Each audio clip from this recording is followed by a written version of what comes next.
Hey everybody, welcome back to another episode of OffCentered Outdoors.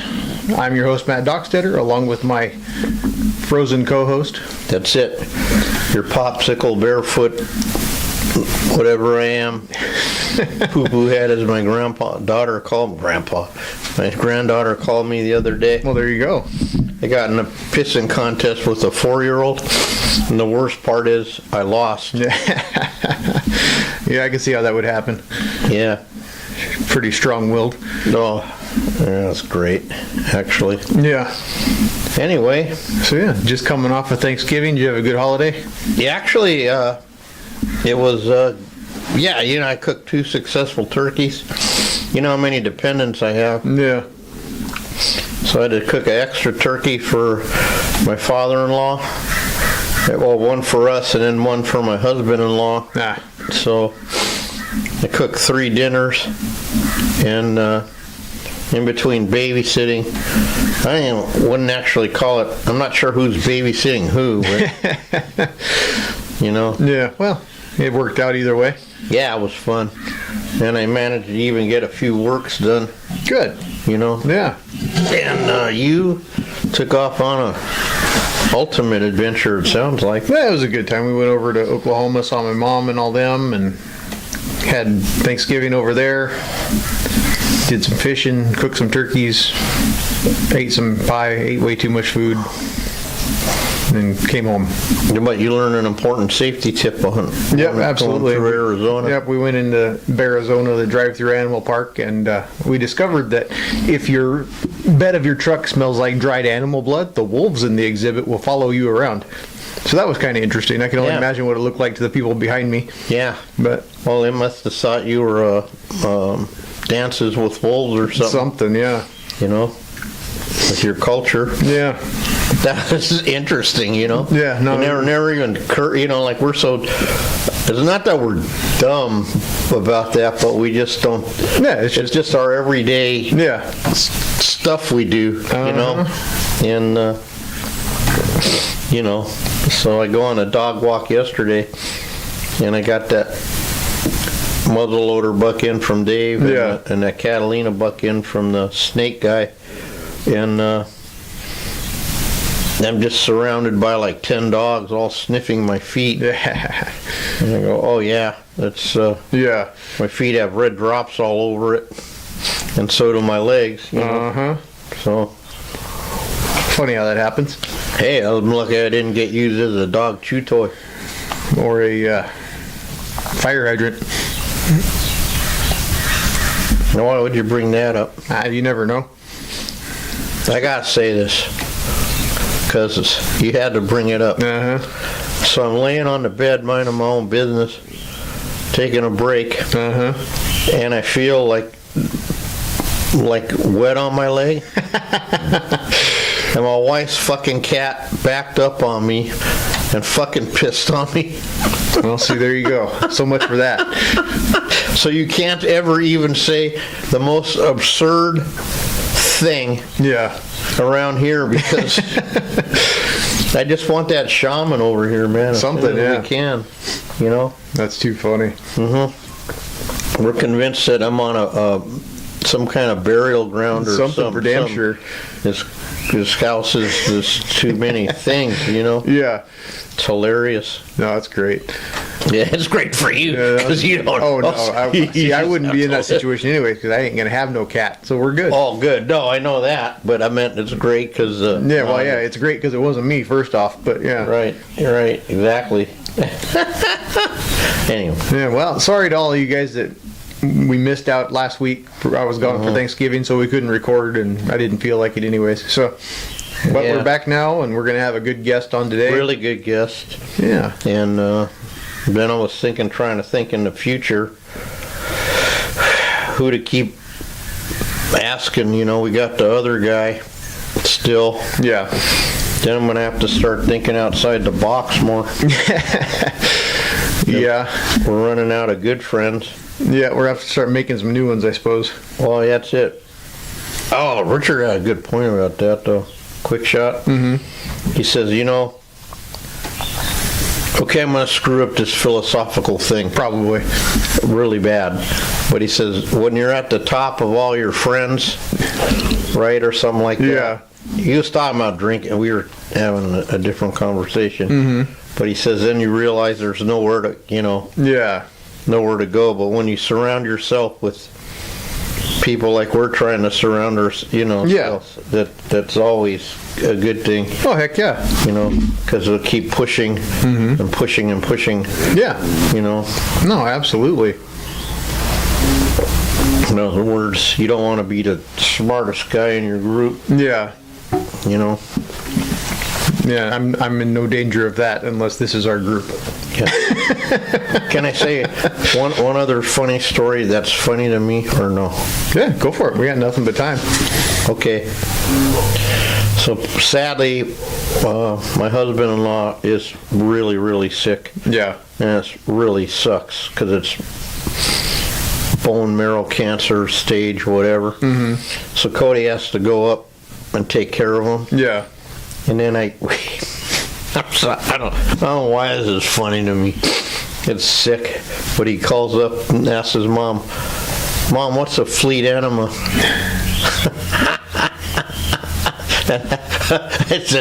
She says, son, it's time to grow. Wow. I just don't know why it was so funny to me. No, for sure. And it's because it's not funny what's happening to the guy, but yeah, funny what's happening to my son. Yeah. Because he's in the real world now. Yeah. Sometimes it takes a smack in the face to make you a grown-up all of a sudden, I guess. Yeah, well, it's bad. Yeah. I mean, it's for Steve. It's yeah. It's like when you say something you wouldn't wish it on me. I mean, that guy guy's like been my nemesis for 25 years. Yeah. But it's bad and sad. No, for sure. That's never fun. No. So I cooked a bunch of food for him too, obviously, because well, you do it for a stranger. So, oh yeah. And yeah, whatever. I just thought that was funny. What's a fleet enema? I said, tell them there's instructions on the back. Yep. and tell them it's not really that's the bad part. Yeah. It's what happens after you get the hell out of the way. Yeah, you got to do what you got to do, I guess. And I guess it's prescribed, so well, there you go. There's that, So oh man, that's great. I'm a sick person. I'm sorry. It's funny though. It's okay. Yeah, it's okay. It's funny. Anyhow. Yeah. So before we get on the phone here, what's the plans for this week? According to you, we're going to finish work. I'm gonna start some of it. It's kind of cold in here to do too much. No, and then I'm going to mount my last 2 or 3 bucks from the last tanning capes, and then we're waiting on capes. However, if history holds true, I should get the call and you should get the email. Yeah. Thursday, so I think we'll box hides this before you go home. Yeah. And then I'm not sure what's happening the rest of the week. Well, there you go then. I think I don't have my blood work thing is until next month, I think. Yeah. Yeah, you told me January. Yeah. Well, then it's January. Well, allegedly. Who knows? Somewhere around there. Yeah. Oh, yeah, and it's MA3 season right now, the Santa Barbara County muzzleloader. I guess it's muzzleloader down here, too. I can't remember what number that one is, though. I don't know. I think the tag said MA something. Yeah, well, that's Santa Barbara County. So if he killed it down here, he's in deep shit. Funny, that's what the sheriff said. Yeah. But no, it's went out a couple times when I got back. It started Saturday. We got back Saturday night, so. Oh, I kept this one because you got to look at this cape. Man. Yeah. And I just had this conversation with somebody about something else. Mm-hmm. Never say you've seen it all. Or you think you've seen, Yeah. Because I just saw, and you'll see, a cape so screwed up, physically conditioned. Yeah. That you'll go, what in the hell happened to that deer? Yeah, I can imagine so. And I caught a little glimpse of it on the way in here. Yeah, well, you couldn't miss it. Yeah. You think of that nose? I mean, That's something else. He's a scrapper of some kind. That's for damn sure. well, yeah, and it looks to me like he's only like 4, Yeah. maybe 5. I mean, he's not a gummer or nothing. Yeah.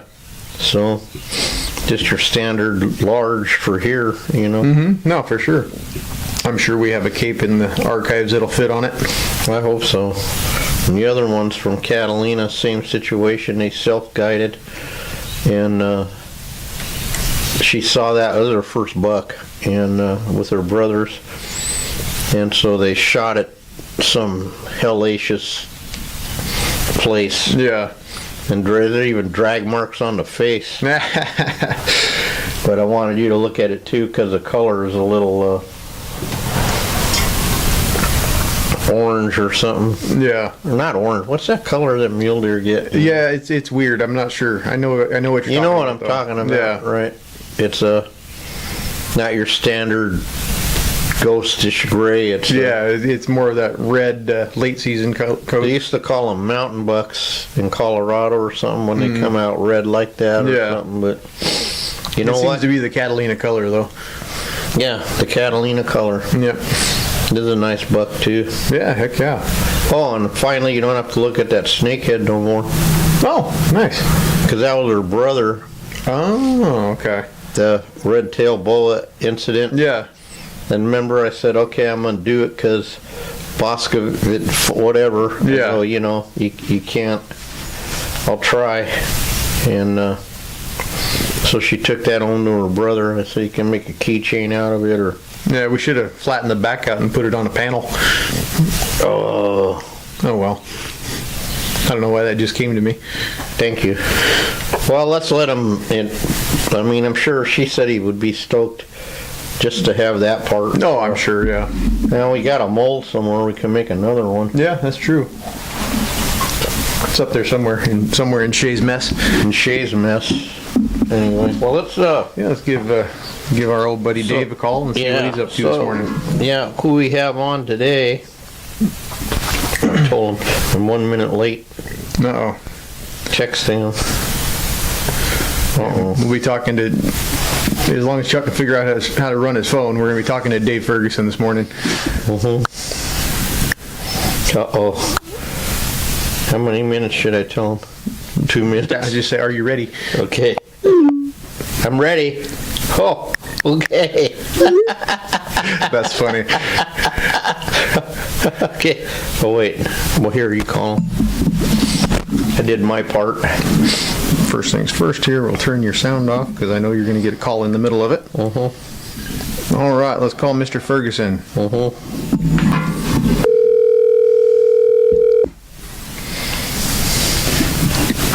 Hello, Chuck. Hey, Dave.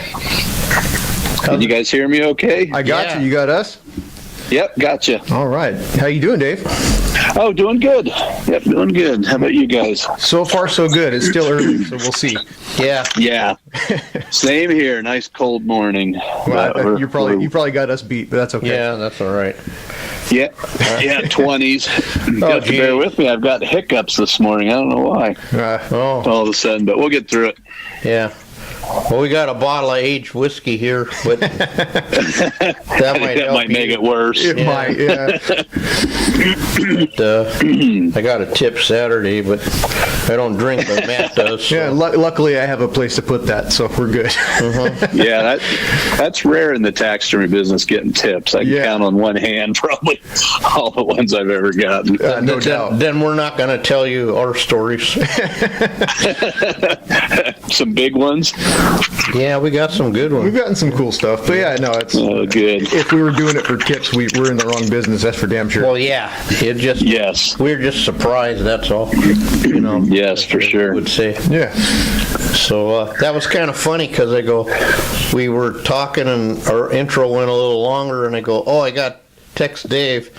So I pick up the phone to text you, and he says, say, are you ready? But then, boom. You get, are you ready? I'm ready. So that was funny. I forwarded all my calls, and then I realized, well, then they're not going to be able to get a hold of me if I forward them. So I turned it off real quick. There you go. Well, luckily, we're only going to keep you for 20, 25 minutes or longer if it goes longer. But yeah, no problem. I got time here. Nice quiet day. So. Good deal. Yeah, we appreciate you coming on. So, well, it's the first time I've ever done anything like this. So, you tell me what you want to know, or no, absolutely. Or you just want a little background on me? Well, yeah, we want to like the story of Dave from first. Yeah, obviously. What got you into this crazy taxidermy, and then later, what made you lose your mind and decide to punish yourself by opening a mannequin company? So. Well, it's kind of funny. We're talking today because I think it was on Friday. Or just a couple of days ago. No, it was Thanksgiving. Okay. We were down at my in-laws and we stopped at the museum where I pretty much got my start. Oh. Down at BYU, and there was a life-size mounted elephant on display that we were a part of 10 years ago, putting that together. Wow, no with kidding. Joe. Yeah, that's where I really got my start. We hired Joe Kish to help us on it. We mounted a life-size elephant, and my one son was there, and he had, been there when he's 23 now. He was 3 or 4 years old. And I've got pictures of him and I climbing inside the elephant, clamping it all together. So that's cool. Awesome. Yeah, so he got to go back and see that. And so it got me thinking about, what I'd talked to you about and just kind of my start. Mm-hmm. Basically, I grew up, Harrisburg, Hershey, Pennsylvania, in the farm country, chasing whitetails around with my bow and pheasants and rabbits with a shotgun and squirrels. And I just, I grew up and I loved it. And it was kind of funny because in that area where I grew up, within about 45 minutes of there, Josh Hunt grew up there, Aaron Connolly, Joe Kish was basically 4 hours away in my grandparents' town. He lived there in Butler, worked at the Carnegie. So kind of a hotbed of taxidermy there. That's pretty neat. Yeah. So one funny story, when I was about 10 or 11 years old, we get up one Sunday morning, and I had some people, neighbors and friends, and that would keep me supplied with animals. Here's a deer hide you could tan. So I would always, hey, Mom, I need some sulfuric acid. Can you get me some? I got to tan this. And she humored me and just would go to the pharmacy in the glass jar and bring me some sulfuric acid. I've still got burnt fingers to prove it. And I would, practice tanning stuff and mount squirrels. Well, anyway, one Sunday we get up and it just reeked like skunk. It was horrible. So we get up, we go to church. And at the end of church, one of the guys, a guy named Dan Sippy, who now lives in Boise, Idaho, and that's a whole nother story, but he comes up and he says, "Hey, did you see that skunk I left you on your porch?" And I said, "No, but I smelled it. I figured there was one around." So I went home, and sure enough, there's a skunk, nice and bloated, laying on my porch. And, I was excited. I'm going to mount this skunk. Well, it was horrible. It already stunk before you skinned it. So skinned the skunk, mounted it, and I was 10 or 11, I think. I didn't know about Van Dykes and supply companies, so I just went and got some floral foam and carved a body and eyes out of black pins and mounted this skunk. And I thought it was great. It's kind of a long hot dog looking skunk, but I still have that mount, which is a cool thing. And that thing has made the rounds to Boy Scout camps, and I would take it to our hunting camp, and we'd leave the back door open and put the skunk walking in, and, send the guys out to get a drink out of the fridge and scare the crap out of them. So that's awesome. All the legs are broken off by about now, but it's just a good reminder of where I started. And but carving that body on that skunk was kind of the beginning of my museum career there, and making parts and making forms. So I went from there. I moved out to Utah when I was 18. went to BYU majoring in wildlife management. Nope. What I really wanted to do was be a taxidermist. I grew up through, from 10 to 18 doing it. And I had, neighbors' dads that would come to me and say, "Hey, can you mount this deer head?" And I was amazed. "You're going to give me money to do this? This is awesome." The numbers of stuff I probably shouldn't have mounted that I did when I was 15. Well, we all been there, dude. Yeah, I didn't know about those laws back then. Yeah, statute of limitations, you're good. Yeah, I mean, we won't get into that, but I learned how to carve a lot of different bodies. Nice. And then when I was at BYU, it's a whole nother story of maybe getting into a little trouble that got me into a job there at the museum. And so I started working for Skip Skidmore at BYU. And primarily what we were doing was collections and the taxidermy. And part of the year I would do study skins of birds and mice. The students would go collect all these specimens, and I would do study skins, basically a little cotton cone stuffed in them. They're laying in a drawer, cataloged and scientifically marked. And I would get like $1 a piece for skinning, mice. And I was in heaven doing that. But while I was there, one day we might do a ring-tailed lemur, and then I would do a peregrine falcon. So there was never a supply company where you could just buy these parts. So it was always casting, molding, carving, making, everything. Oh, no kidding. Yeah, so from there, I tell people I went to BYU. I said I didn't graduate from there. Don't mix up my words. I went there for 3 years, and I just, I had to get on my taxidermy career. So Skip said, "Hey, I know plenty of guys that are looking for help." So I started working in the commercial taxidermy world. Well, I always felt like I would end up back in the museum field, if it's 20, 30 years later. But the museum field, as you guys know, has really changed in 30 years. There aren't the mammal taxidermists in the museums like there were back then or the last 100 years. So that kind of morphed into the supply business. But anyway, so I went from there into the commercial field and just started working in commercial taxidermy shops. So I had to learn how to not make so much stuff, but try and be efficient and make money and just, be in the commercial business. So worked for a couple of shops, and then probably 25 years ago, opened my own business up here in northern Utah. And it was a successful, I always had plenty of work. I could name my price, do whatever I wanted. And I was always just slammed and overloaded. So I was in the trenches for 25 years. Well, the last 10 years, I started sculpting more and making parts and products, mainly just for me, to make the job more efficient and higher quality. And it turned into, local taxidermists going, "Hey, I'd love to buy that." And so I was amazed again. "You would buy this? You would give me money for this? This is awesome." And it turned into a supply business. Wow. And from there, then we started, I realized I might be good at this or that, but I'm not good at everything. I'm not good at white-tailed deer. So we started hiring other sculptors to work with us and grow the business quicker. Clint Rickey and Wendy Johnson and Daniel Mang's doing some stuff with us and other guys.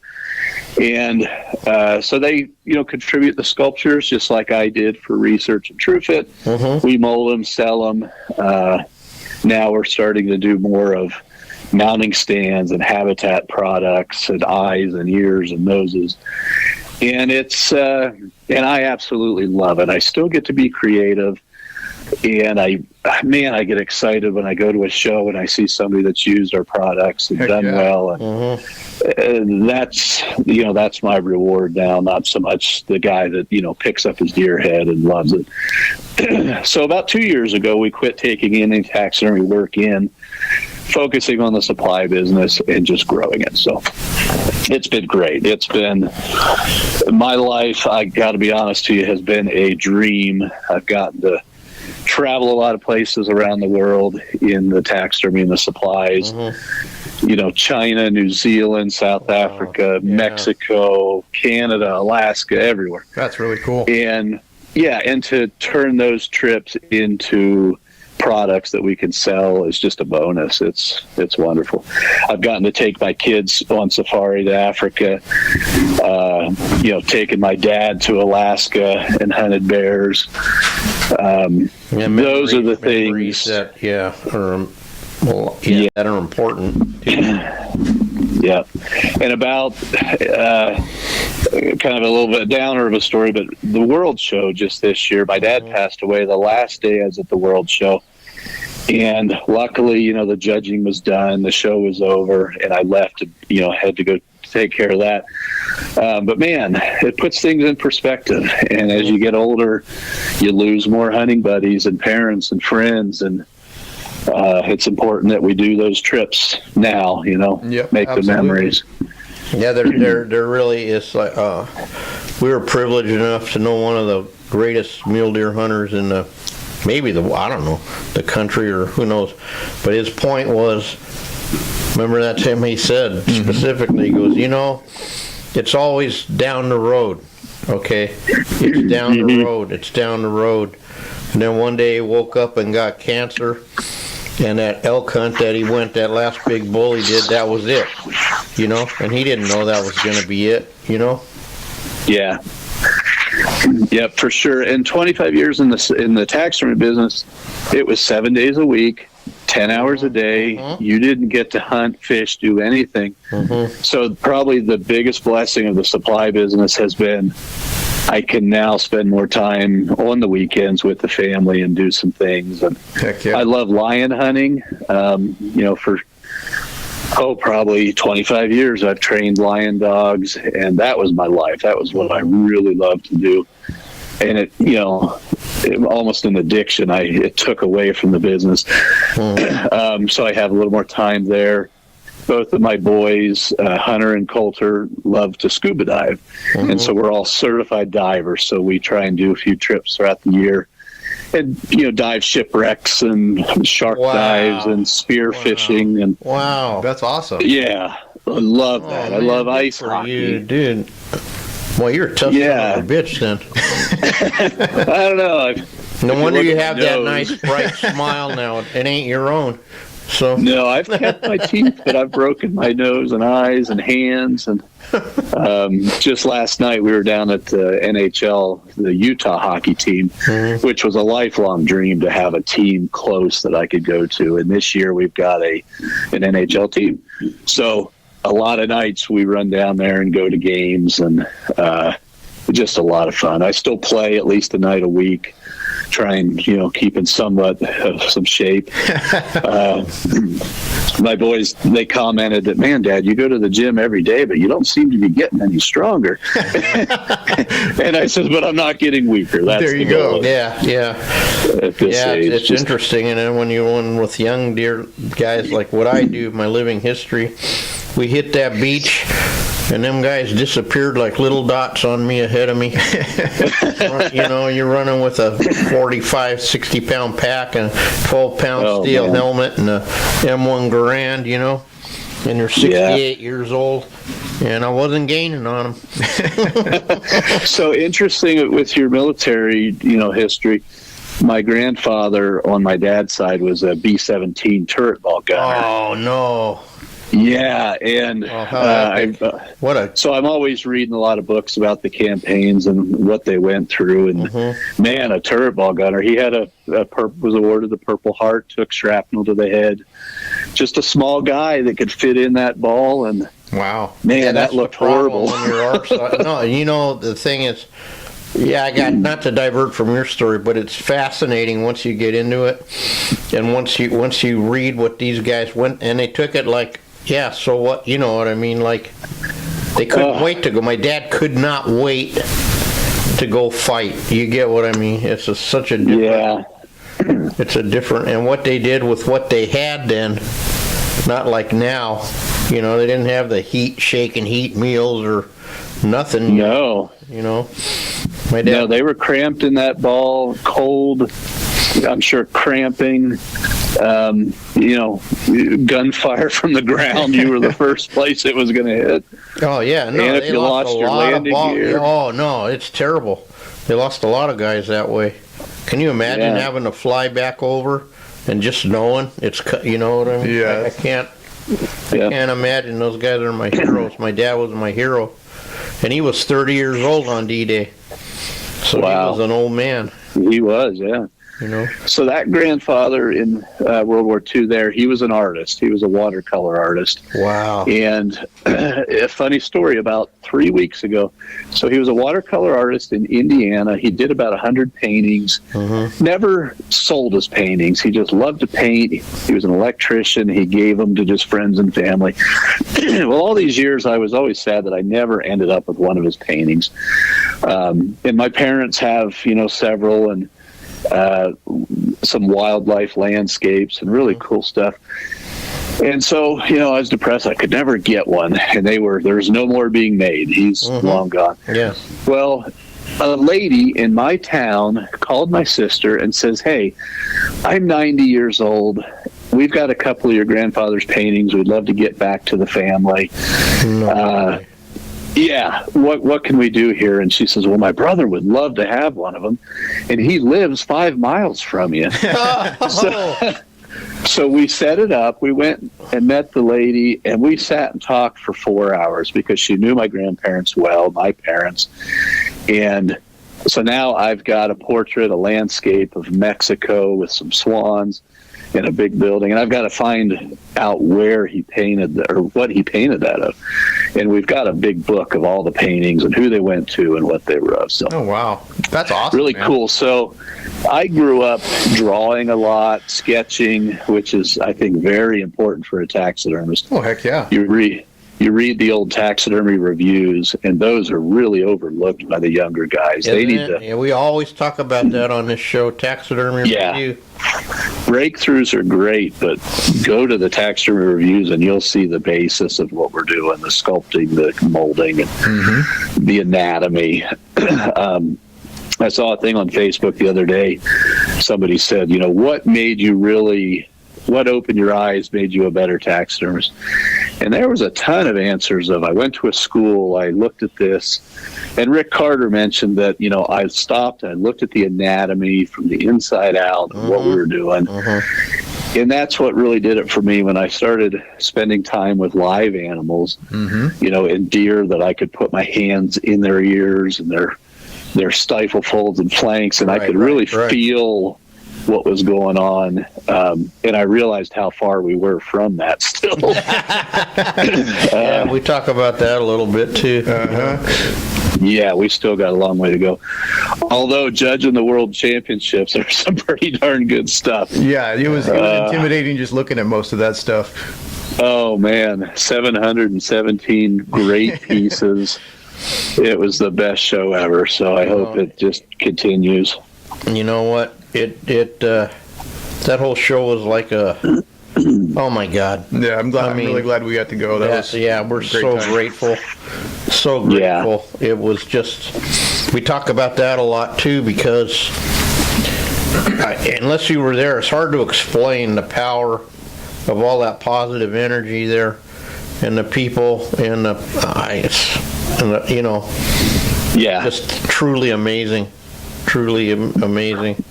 Yeah, every show I go to, I come away from it feeling like I'm the worst taxidermist in the world, but at the same time motivated and excited to come home and do better, Absolutely. But then it hurts my commercial work because you feel like everything needs to be like that. and I see a lot of debate about pricing in our industry, and I think it really boils down to efficiency and learning to do quality quickly. Yeah. Thank you. If you can do that, you're going to make a great living, and it's a great industry to make a great living.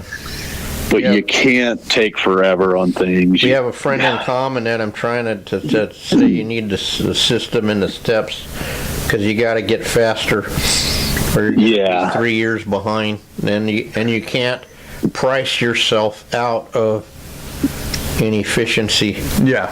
You know what I mean? Yeah. Yeah, what you charge is irrelevant. What you make per minute is more relevant. Yeah, for sure. And not even by the hour. I always tell my kids, everybody's worried about what they make an hour. Worry about what you make every minute with your time, and it'll really add up dollars to a take good care of living. themselves, you know. Yeah. I was lucky to work with a lot of old school guys, and them all in World War II vets, you know, when I was growing up, and they all had a different, I can't explain it, but you know what I'm talking about, Dave. Chutzpah. Yeah, they did whatever it took. Yeah, they weren't afraid to work hard. They weren't afraid of nothing, you know, and Yeah. Now, in my supply business, I don't know how many nights and how many weekends I sculpted things, and my wife would always go, man, you've got things that you need to get done that make you money now. And I just said, you just wait. This, I know you think it's a waste of time and money and materials right now, but I've got a vision for this, and it'll be something. And it's now finally it's being that. And it's the delayed part that's the tough part. Yeah. Because people don't realize in your business, because I'm lucky enough that, you know, Fraser was my buddy and taught me some you've stuff. seen it. and Matt too has a bunch of assignments, and but to make even back what it costs to make a mold is you know, it's I don't need to tell you because you're in the business, but you know, I just picked up another $1,000 in resin and materials this morning, and that'll be gone in a week. Yeah, so that's like what, 2 cans? 2 cans. Yeah. Bidenomics, man.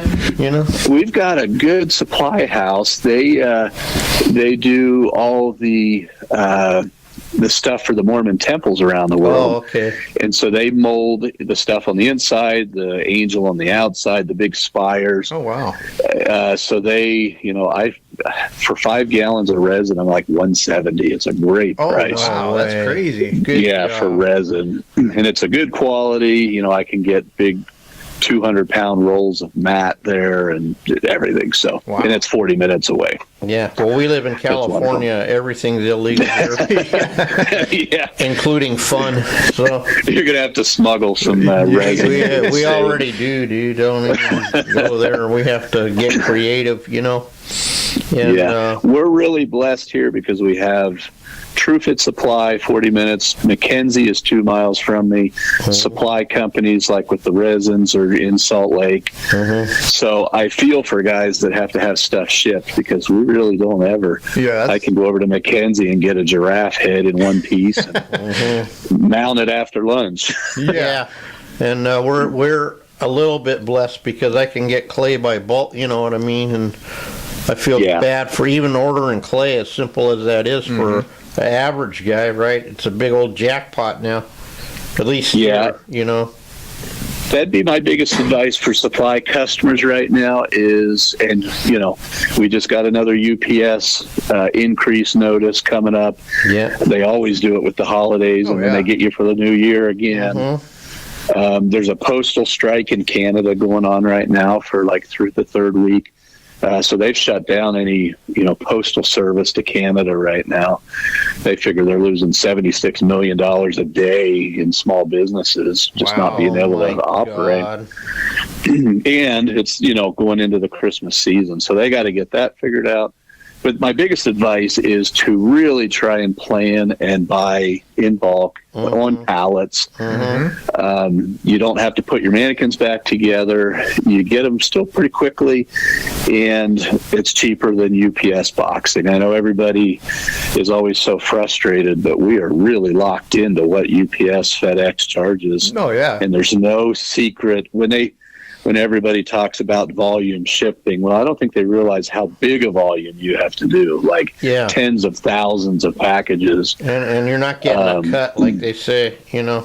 No, Amazon and those companies, we're paying for those discounts they're getting. So Yeah. You know, it's got to be paid somewhere. You know, that's another thing people don't even realize, all that little stuff. Like Mike would say all the time, okay, so Amazon's free shipping or whatever, but nothing's free, so who's paying? No. Who's paying, right? It's the little guy. It's Chuck and Dave and Matt. And you know. So yep. So we get a lot of walk-in. We get a lot of guys that'll make a trip from other states with their buddies and hit all the supply companies and load a trailer. Oh, heck yeah. And saves you the shipping. You just have to weigh it out. Is it worth your time being out of the shop to do that? Yeah. I try and, just make a little fun trip out of it. I rarely have to go anywhere now. We're where people come to. So tables have turned for it. Yeah, that's good. A funny thing is, like, I try to relate it to when I used to have my my burger joint, right? Every week you'd use however many pounds of burger and how many fries and whatever, right? And why didn't they, for some reason, applying it to this job seems baffling to people, because if you're going to mount 200 deer heads a year, right? Every year, why aren't you ordering 200 pairs of eyes? Yeah. Yeah. Yeah, go to the shows, get some savings there. Yeah, the state shows are the best thing ever. And I look at the fraction of the people.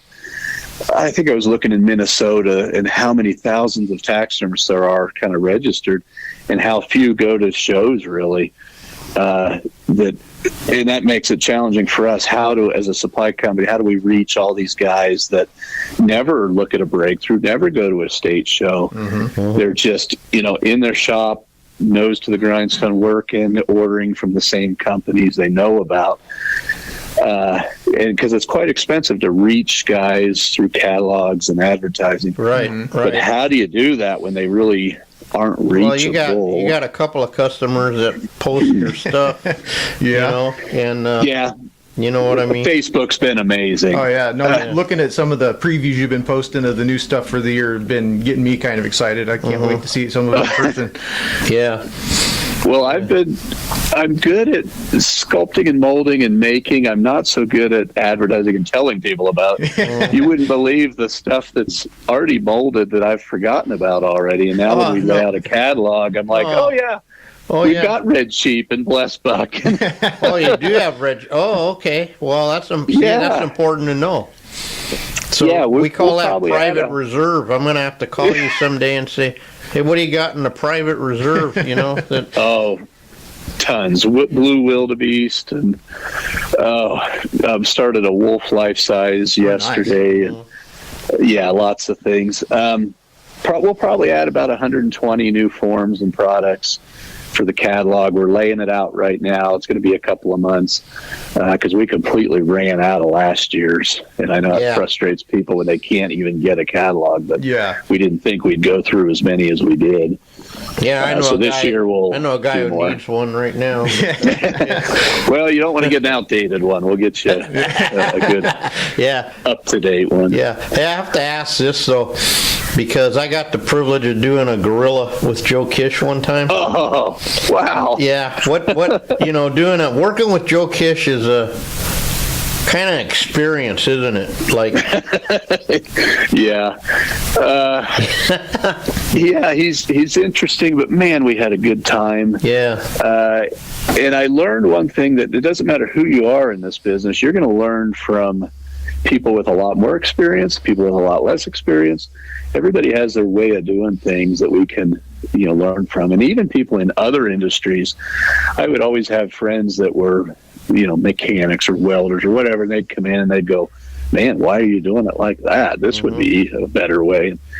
So it's really cool to work with different people. Daniel Mang will come down and stay with me, and we'll do some stuff together, and it's really cool bouncing ideas.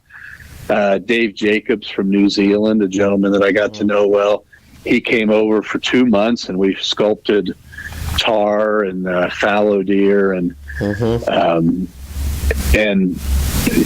definitely he comes from a fourth generation taxidermy family in the museum field and commercial, and just the way they have to do things there. One thing, we are so spoiled in this country with the supply industry. Absolutely. Go to any other part of the world and just try and get simple things. Like when we were in China, that's a whole other story that could eat up some time, but basically, if you got a minute, I was there to do a life-size water buffalo for 3 weeks. They wanted us to sculpt and mold and mount this life-size water buffalo. So we get there, and after a 25-hour flight and travel, they said, okay, in the morning we'll go out and see the buffalo. Like, we'll get him out of the freezer, and they're like, no, he's out eating some hay out behind the shop. Oh, no. Oh, geez. So we go out, and here's this buffalo, which worked out good because he was nice and tame, and I could get all my measurements live. I didn't have to worry about a carcass laying there. We could measure him like Taylor in a suit. That's and then how he was put down was a whole other story. And then we started molding and sculpting. And the first week we sculpted a complete mannequin, cast a nose, ears, everything. The second week we built the mold, and we started running into things like, we would mix resin in like a 16-ounce Solo cup. Mm-hmm. Well, they don't drink out of cups that big in China. To find a Solo cup was damn near impossible there. So we would just go down to the market and buy cups from ice cream vendors that would use those. And so we went to Walmart the one night, and I said, okay, we need some butter knives to mix our resin. That would be handy. They don't eat butter there. They don't have butter knives. You've got chopsticks, aisles of chopsticks. Oh, boy. So, how you going to mix with a chopstick? Yeah. And so we would just cut little slats of wood to mix things with. So it just at every turn we were running into issues like that. Simple things like I needed some new shoes. So we go to Walmart. Well, the biggest shoes you find there is about a size 9.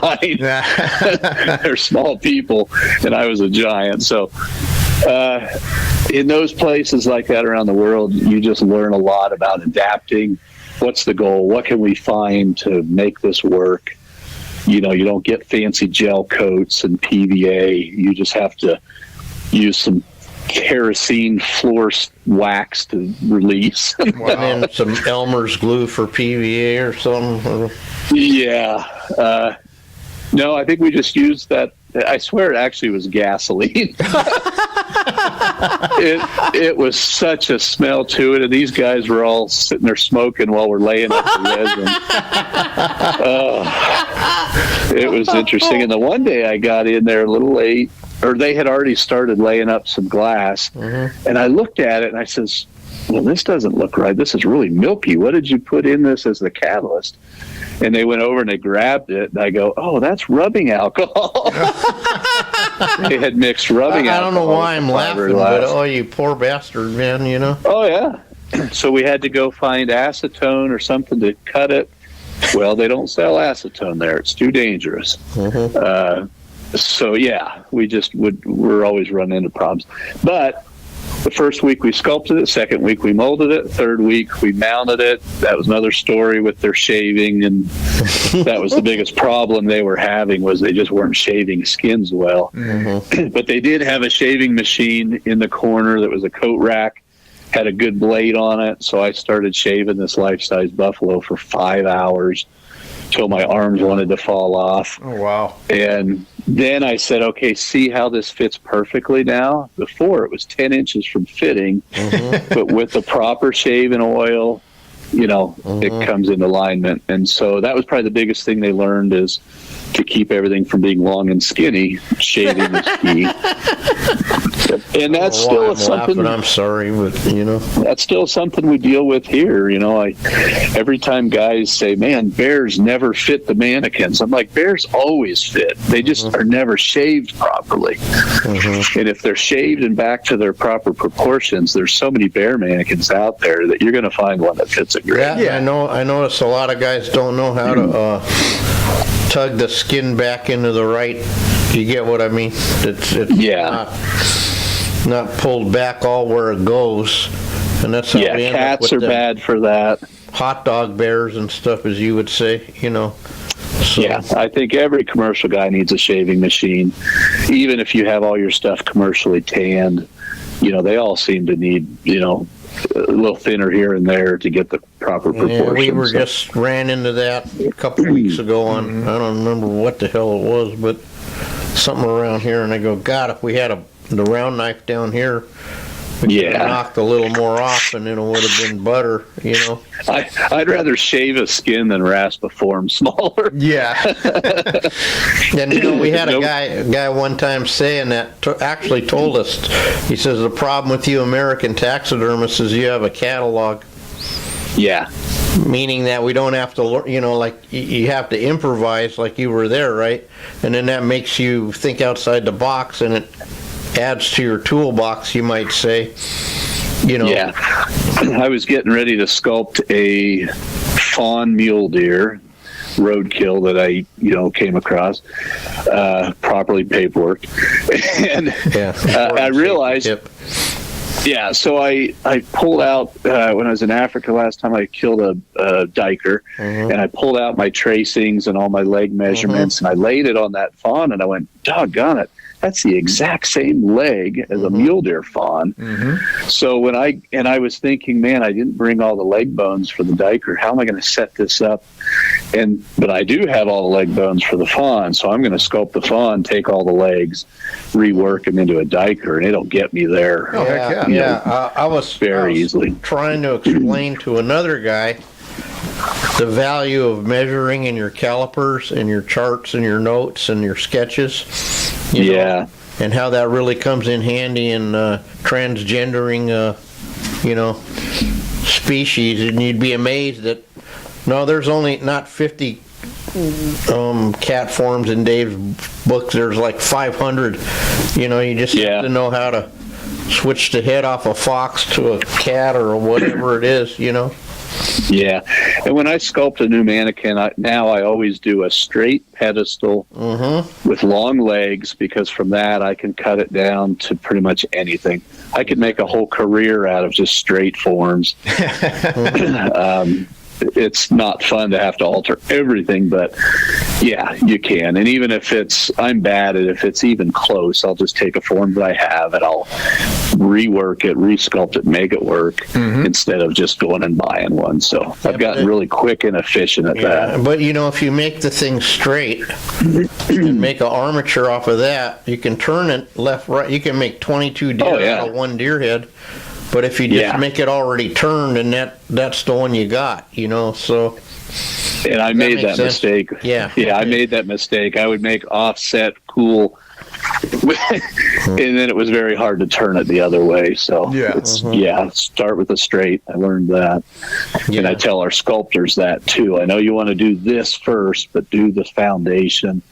And even if you put that foundation away, and that's what I did with Red Sheep and Blessed Buck and Wildebeest, and I did all those straights, and they're just set aside. Now when I go back and do the turns, I could do 4 or 5 in a week. Then that's easy. Yeah, because now you're just cutting the foam and then blending your whatever.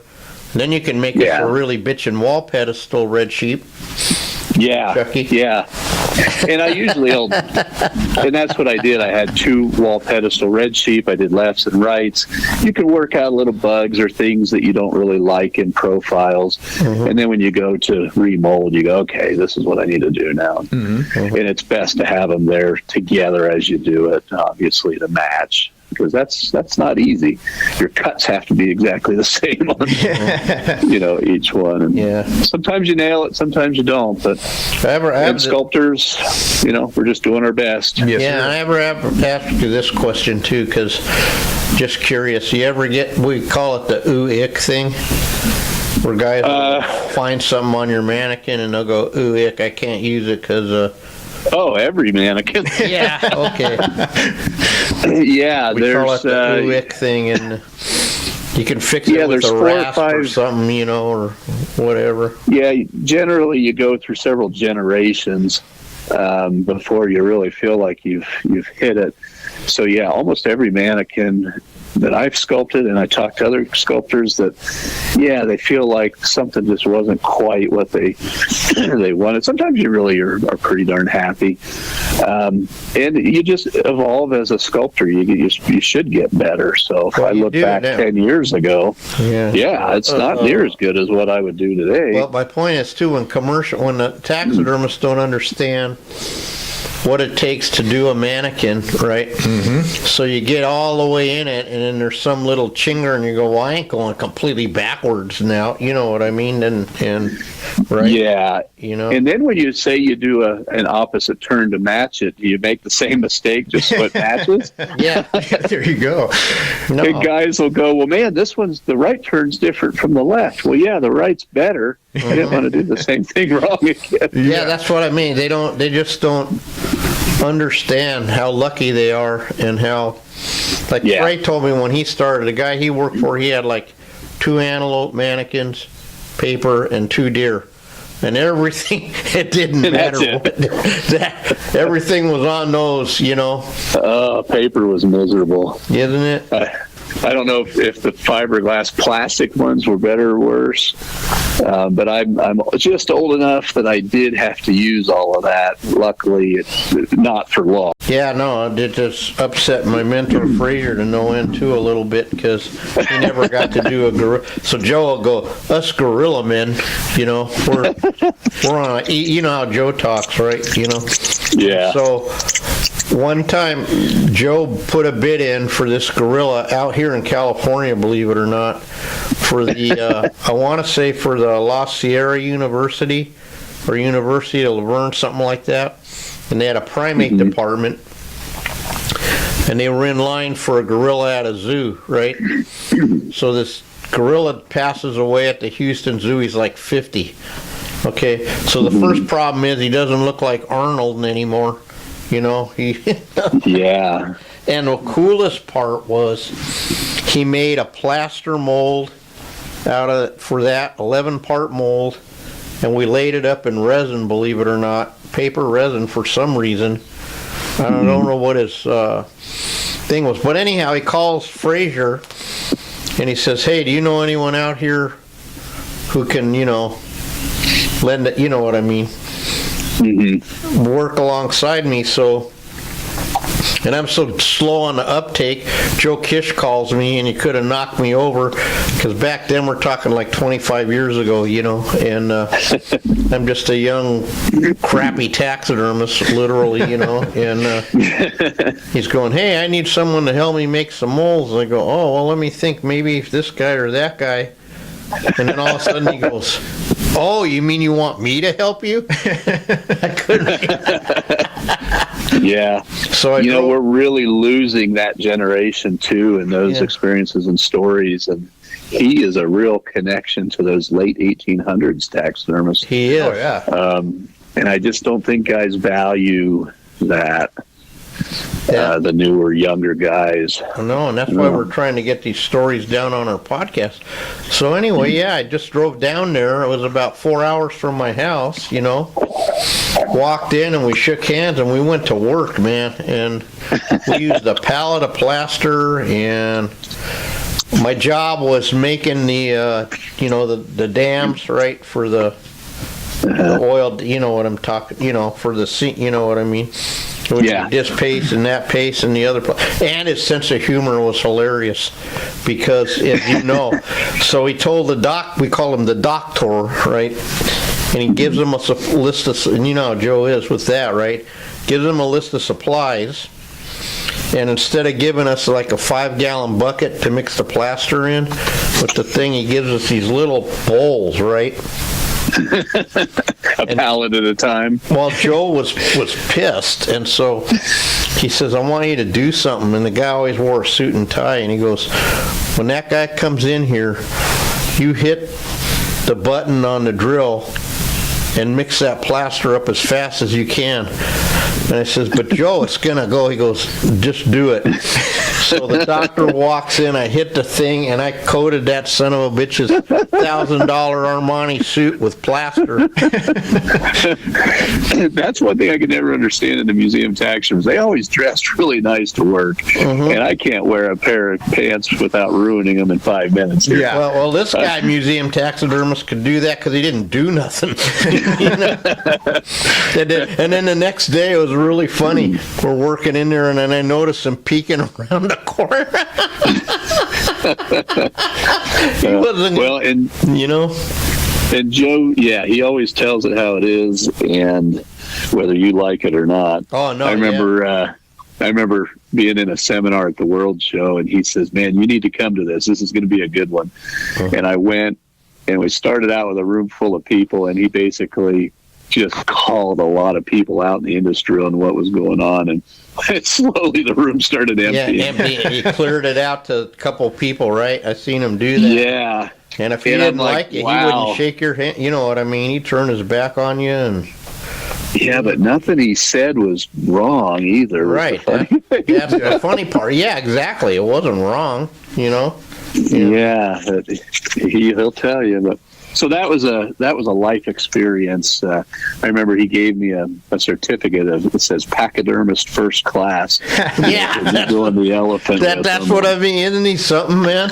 And then around here, I'm trying to find it because Matt said he saw it when he got arrested for that driver's license thing. Oh yeah. He sent me a picture of him in his jumpsuit and he says, "To Chuck, my colleague, your pal Jailbird Joe." And oh my gosh, you know, and so I just feel the rest of my life blessed that not only did I get to work on a gorilla, right, but you know, and then here you can tie it into taxidermy in this way too. It wasn't a prime, you know what I mean? It was a old man gorilla. It wasn't. And the guy wanted it to be macho. Yeah. And he kept pulling the ears up on it and doing all this goofy stuff, and it was bad, you know. So at the museum with Skip, after I left there, interesting story. The elephant we did was a childhood friend that I hunted with in Pennsylvania, a guy named Bob Hoover. Killed it in the Okavango, paid for all the materials and tanning, and donated it to the museum. So when Skip called me, this was after I left the museum, he says, "Hey, your buddy Bob donated this elephant. I didn't know if you'd want to be involved in mounting it." I'm like, "Well, heck yeah." Absolutely. So I had a real connection to the elephant and the hunter and the museum. And well, anyway, so Skip calls me the one day and says, "Hey, got a gorilla from the zoo here in Salt Lake. No way. Yeah, if you want to come down and help skin it, we'll see if we could, mount it." So I went down and we skinned it, but they had necropsied it. They took the top of the head out, genitals, and they didn't give us the pieces. It would have been easy. Yeah. And so I told Skip, no problem. We'll hair plug it. No problem. We can make it work. But there was Bosley, Yeah, there was a lot missing. But he said, "No problem. We got a female that is skeletonized and in the freezer. We could do that one." And so we always had this plan that him and I would do this gorilla. So he got me all the measurements and charts, and I was going to start sculpting. And then we just kept running into roadblocks, mainly with public sentiment and how museums have changed. It's like the public wants to see a video of a gorilla now. They don't want to actually see a mounted specimen. But you learn so much. The old dioramas taught us so much about the habitat and the behavior. You go to the Smithsonian now, and it's an animal in a black box just standing there. It's very sanitized and boring. And that's where we're at now. So every time, and I kept telling him, you don't have to pay me for this. I would love to pro bono just do this for you guys. Yeah. And the directors just kept putting a kibosh on it. So never did happen. So that's always been a dream. That and an O-copy. And that might happen. So yeah, well, you're practically a gorilla man, as Joe would say. Yeah, I've got a lot of death masks laying around. Yeah, you got a gorilla experience. Yeah, I've got all this reference and just dying to get my hands on one. But yeah, and we had to do that. We had to make that mold, kind of like when you went to China, right? And he was only out here it was a crunch, but we got it done. Got it done. Yeah. Had the privilege of working with, you get what I mean? Like someday, like you said, these kids, they don't know who any of these people are. Yeah. And where they, and Henry Winter, you know what I mean? And all the old guys, and very lucky, very blessed, Well, and I talked to Joe at the One World show. I said, "Man, we need to have a live sculpting of the the masters, the old masters. And he goes, oh, no. We were barely scratching the surface. He says, we just kind of got things rolling, opened the doors, but where you guys have taken this since then, he is in awe of where the field has gone. Yeah. Some things he's not crazy about, but no, he gives full respect to the guys that are pushing it now and doing just amazing work. So he is, and he's a very gentleman. Like because I considered I was like a rookie. You know what I mean? And I go, oh, I'm not worthy, and all that. And he goes, no, you're a colleague. No. You're a colleague. We'll work together. Yeah. You know what I mean? You're not below me, and I'm not above you. And I just learned so much from that guy. Yeah, there was little things that he did, like in the bottom of the feet on the elephant. We cut the whole bottom of that pad out, and he designed a flat inset ring of plywood exactly. on the foot. Yep. That made that job, like if we hadn't done that, we would have really struggled with every foot. But doing that, oh my gosh, it was 5 minutes per foot then. Crazy, isn't it? I got the drawing here somewhere too. I gotta dig them out and show Matt. That was an inventive. What do you call it? Innovative. Inventive. Easy for you to say. Yeah, it is actually. Yeah. Well, I hope I haven't talked your leg off. No, Dave, we were so grateful that you took the time to talk to us. This is what our whole goal is in these stories. You know what I mean? And just to broaden people's. And to know who showed, like Joe, you know what Joe always said, right? I always say this a billion times, but he says they don't know whose shoulders they stand on, Yes. They come in and they have all this handed to them now, and they don't know what it took, like you use the word in the trenches, because that's the word I use too, combat, you know what I mean? What's a combat taxidermist? Well, that's a guy in the trenches you know what it is, making a living, And it's funny, all the guys now that I've kind of transitioned to supplies that come in and they give me the stories of, man, I've got this stress. I've got these customers that are on me. What do I do? And I'm like, you just deal with it, because it's never going to change. No. You just try and manage your business and be efficient and get things done when you say. And that's this life you signed up for. Mm-hmm. Yep. And then I always tell them, they say, oh, the customer is always right. I said, not on my shop. My shop, the customer is always wrong. Yep. Yeah. The best thing ever is to be able to say no to projects that you don't want to do, that you don't make money on. Yeah. And I never did. I always felt like I had to take care of the customer from A to Z. Right. And that was bad. I also made the mistake of always thinking I had to do everything. I had to sculpt the form, mold it. I had to build the base. Mm-hmm. And if it was a 5-panel door base, I had the woodworking set up, invested to make these doors. And then I realized that even cabinet shops don't make their doors. No, they order them, right? Yeah, yeah. When I crazy. found that out, I'm like, well, then why in the heck am I doing it? I don't know what I'm doing. I just had a conversation with a client the other day. I said, look, I'm sorry, I don't do skulls anymore. I'm not flat tanning elk hides no more. You know what I mean? I did all my own Europeans. I tanned everything in-house. I fleshed and salted everything personally. But I think it's very important that you learn how to do all that. It is. You need to know how to do everything. You do. Yeah. But I just had to have my hands on everything for the quality.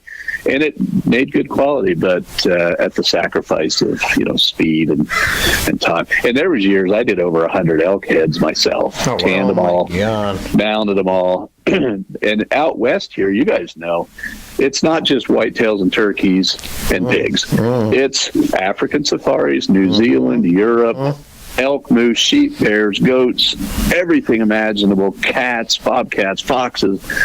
When you start adding all that up, doggone it, a one-man shop can be 300 pieces a year and just overload it very easily. Yeah, and we always talk about guys in this business, you know how some of them are, they tend to brag about, not brag, but I guess it's a pissing contest, how much you have taken in, right? Oh, yeah. And I say it doesn't matter what you take in, how many you're putting out a month.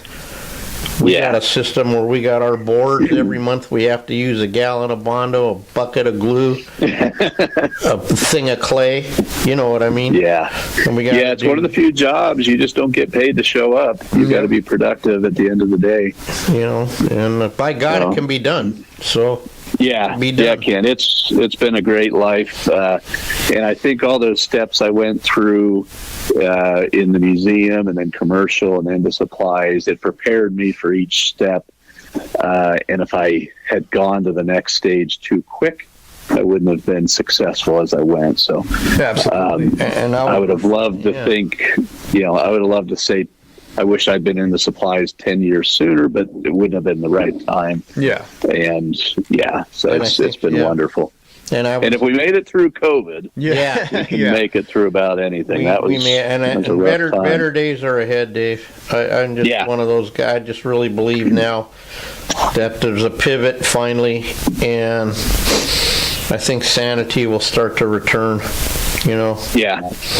And that just better days are ahead for us. Absolutely. And we're a crowd of a few that got to do, you get what I mean? We're a small club, Joe would say, right? Every day I come to work, it's just a dream to get to make a living doing what I love. Mm-hmm. When my wife says, it's your birthday, what do you want to do? I want to go to work and sculpt something. Yeah. But I want the doors to be locked. Mm-hmm. And the music pumped up, so I can just be in my element. Exactly. I can sculpt for 10, 12 hours and then look down and go, oh my gosh, it's 2 a.m. I lost track of time because I just was so into it. I have such a respect for trying to get that oil clay like glass before you rasp it, That is a touch that's, I can't even tell you how much chunks I got. Don't get any chunks in it, Chucky. One little speck will just smear and ruin everything. And my thumb's done now. I had to cover some life-size buffalo with brown that we were redoing. And my job was to cover it, And after 8 days of covering buffaloes, I had blisters that were making grooves, you know what I mean? So, meld it and paint it on. One thing I did learn from Joe is don't feel like you always have to sculpt with clay. I've sculpted mannequins in Bondo and then orbital sanded them smooth. Mm-hmm. Big stuff he'll sculpt in plaster because you can really screen that quickly and then seal it. Mm-hmm. There's no rules saying we have to do things certain ways. Heck yeah. This business. Except for in my crazy brain. Has to always be the same. Yeah, unfortunately, there's no manual that tells you a lot of this stuff. You just gotta, I've wasted so much rubber and molding stuff in failed projects that it's crazy. And when I look at the molds we do have and start calculating how much all that was, hundreds of thousands of dollars. Oh, yeah. That's why mannequins cost what they do. Heck yeah. It is, and they don't understand that either. But Rick Crane had a good thing where he said, we need to call it not failing anymore. So we say we either win or we learn. So that's it. Yeah. Yep. Because for sure. The only way you don't win or fail is not trying. Yep, absolutely. That's the deal. Yeah. And when guys, I just read a thing on Facebook, I think it was Jordan Hackle, world champion bird guy, and he said, anybody can really do it, or most people have the skill set to do it. It's what do you want to sacrifice to get there? Yeah. And it's family time, it's vacations, it's those late nights in the shop, learning and improving. If you came to my house or my shop, in every bathroom, there's stacks of taxidermy and wildlife books. Mm-hmm. My nightstand, there's no room left because it's, World War II books and historical and Carl Akeley books that I read and reread. And you've got to be so focused and committed to learning it that it almost takes over your life if you want to get to that level. And if you don't, that's fine. Not everybody wants to have that kind of obsession. Maybe it's a little unhealthy, he said, to want to get to that. But it's not something that people just can't achieve. If you want to focus and put yourself into it, there's no secrets, there's no tricks that make you great at something. It's just flat time and learning and effort. And that's it. Yep, absolutely. This business is very simple, really, when you look at it. Yeah, because thank God, or else what will we do? Yeah, but we throw away our best reference as we're skinning. We're busy. We're hurried to get it into the salt. Slow down, look at what we actually are doing, where things go, and how they attach. And touch it, and then that's a good part about your measuring and field notes and all that. It makes you look at it, and it's a process that takes time, and people want it now. But the more you touch it, the more you look, all of a sudden, 6 months later, you'll go, oh my God, I know that. You know what I mean? You see the little things that you can't. It just takes time. It's a process. Yeah, and then when you look at another set of animals from another area, then you go, well, I'm completely different over here. I got to start over. And that's what happens in the supply. It's not that some things are not good or sculpted incorrectly, but they're regional. You just have to find what works for you in your region with those forms. Yep. And styles change. You look at the forms from 40, 50 years ago, very short in the neck. I feel for like you blacktail guys, you've never been focused on for new stuff. Exactly. So your styles are shorter and older, just because you're limited in sales, in certain little areas. Especially down here where we're in this weird pocket of weirdness. Little early season short hair. July and no hair. I wouldn't even call those short haired. Yeah. Those are velvet. Yeah, pretty much. Yeah, we like to see, in our prime hide. You guys are wanting to throw yours in the trash can because it's like end of September or something, and those are, oh my God, we got a 1/4 inch of hair, man. We might even be able to blow this one out, Yeah, I don't envy you. It's like mountain impalas over and over and over. Yeah, absolutely. Well, actually, impala would probably be easier. I think, we've come to the conclusion, believe it or not, that African, that even the short hair as it is better than some of its craziest things. Yeah. Sometimes it really is. That's discouraging. Yeah. Fraser told me if he had to mount stuff that I learned on, he would have quit, whatever that means. So, luckily, I was too dumb to quit. There you go. Well, that's good. Yeah, it's been wonderful. So it's a great episode. We really appreciate your time. Thank you so much for coming on, man. It's really great to talk to you. Why don't you go ahead and, while we still got you, go ahead and give the people your plugs. You can drop your website, your social media, whatever you want to throw out there. Yeah, we put a lot of our new stuff on Facebook, just Dave Ferguson Taxidermy Supply. And then the website, I think it's fergusonstaxidermysupply.com. Most everything's on there. You can order online. We ship quickly, generally same day, next day. If it's a big pallet order, it might take a couple. But we're still at the size of a company that we can still handle things quickly. And when you call, I almost always am the one you talk to for orders and any technical advice. I think that's a real advantage we have. You can ask me about the 25 years of problems and how do you solve this or that. You don't get that everywhere. And I'm sure that may change as we grow. But we're really excited to, just to grow. And the show season, I hate getting to the shows, a 10, 12-hour drive. Once we're there and set up, it is awesome. There's not the stresses of judging or competing. It's just having a good time, and seeing talking all your with friends, everybody. and meeting new friends. The relationships I've developed here and in other countries with taxidermists, like literally you could break down in any part of this country and pick up the phone and a buddy would help you out. Absolutely. Yeah. That's what I love to see in this industry. So sure has changed from when I started, Oh, it was closed door. Yeah. They'd tell you, well, you're just going to sit there and rot on the side of the road. Yeah, you're never going to make it, Yeah. Anyway, so. well, Dave, I didn't know Okay. you were a World War II buff. I'm going to send you some. I am, yep. I'm going to send you some videos and whatnot.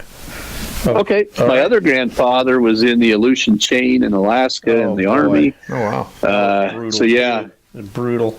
Yep. A funny story that this actually was kind of why I went into to BYU. In high school, my dream was to go to West Point Military Academy. Okay. So I went through the process. I was a good student back then, and got the congressional appointment to West Point. This was when Clinton was the president. Right in that spring before I would have gone into that class, they cut the class size down. So I got a letter after being accepted that I was not offered the position now because they cut the bottom 5% of class size, which I was in. Oh, wow. So good luck, do something else. That's when I went to BYU, wildlife management.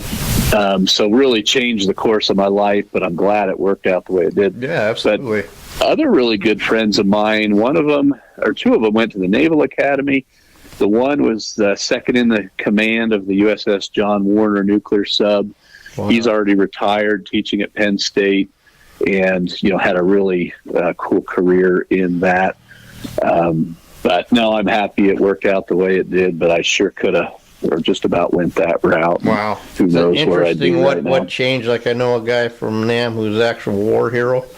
He said it went this way, but what if it went the other way? You know what I mean? And he got drafted and it changed everything. You know what I mean?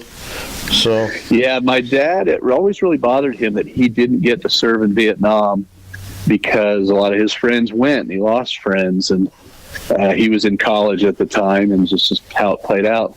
Now, my father-in-law, he's a Vietnam vet, and he's suffering some repercussions from that. yeah. That's a whole other story of some Whole nother tie-ins story, with yeah. friends Yeah. that he knew in Vietnam. But anyway. All right, maybe we next better. time Yeah, we'll we could on talk that. 2 hours. Yeah, we'll definitely have you back on, I'll Dave. talk private on that stuff, dude. All right. Okay. Thanks. All right, Thanks for brother. having Have me, a great guys. one. We'll talk to you again soon. All right. Okay, Take see care. ya. Bye. All right. Well, there you go. Wow. We went a little long, but that's all right. Nah, epic. Yeah, epic absolutely. episode. All right, guys. Well, it's time for us to get to work. Yeah, and don't forget to check out our sponsor. Yep, we're getting there. Oh, okay. Yeah, go check out our buddies at Rocky Mountain Materials. Go tell them Chuck and Matt sent you, and maybe they'll give you a sticker. Well, if I they saw tell you Daniel Matt got some- sent you, they'll give you a discount. If they say Chuck sent you, we don't want you. You never know. So- I know Daniel had some cool stickers on Facebook the other day, so Good. maybe you'll get something neat. All right, Yeah. guys. Well, thanks for tuning in to another episode. Go check Chuck out at Ojai_Valley_taxidermy on Instagram. You can find me at Butcher Shop Taxidermy anywhere on social media. And yeah, go check out our podcast anywhere you get them: Spotify, Apple Podcasts, iHeart Radio, and of course YouTube. And yeah, until the next time, have a good one, Yeah, guys. yeah, and Merry Christmas in advance, I guess. Sure, we got a couple weeks, but yeah. Oh, whatever. I don't know. I'll be All right, here guys. tomorrow. Have See ya. a good one.